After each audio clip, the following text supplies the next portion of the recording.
In this video, we're going to be talking about finding the amount in the account after a specified time if we're getting a continuously compounded rate. So here's our formula. If you watch the other video or if you're familiar with another formula when you're compounding a certain number of times per year, like annually or weekly or monthly or something like that, your formula is different.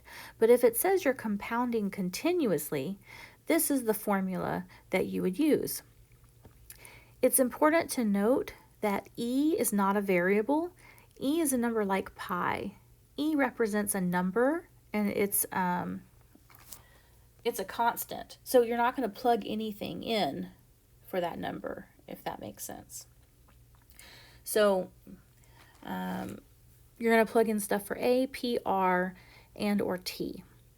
So similarly to other formulas, the A is the amount at the end, the P is the principal or the original amount, the R is the interest rate given in decimal form, and the T is the time given in years.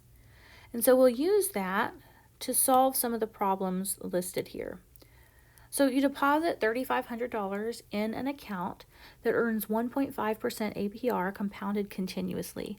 And so the key to knowing to use this formula rather than some of the other formulas you're going to see is that it tells you it's compounded continuously.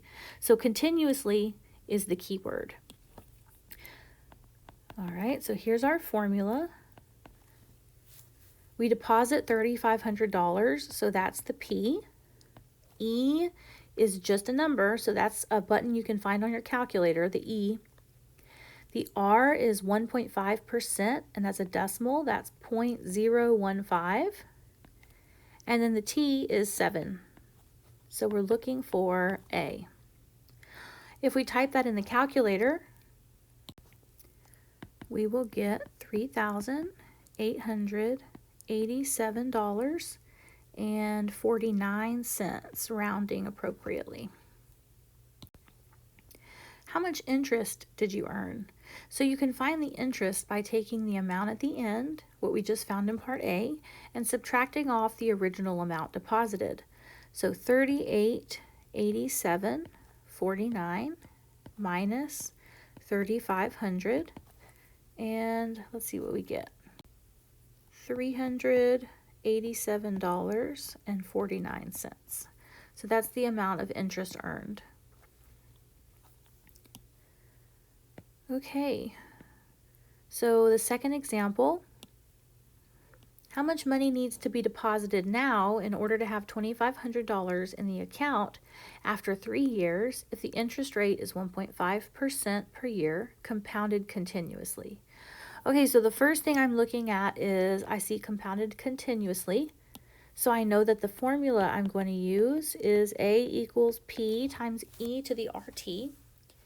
And then I see that it asks me how much money needs to be deposited now. So this is what I'm looking for. That means I'm looking for P. So I have $2,500 at the end, so that's A. I don't know P. Remember, E is a number. R, 0.015. And then the number of years is 3. Okay, so what I'm going to end up doing to get the P by itself is simply dividing by everything other than the P.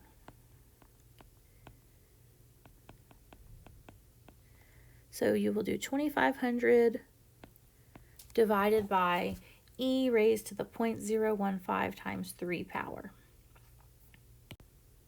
So when I put that in my calculator, I got P equals $2,389.99. So that's the amount you would have to deposit right now if you want to have $2,500 in the account after 3 years.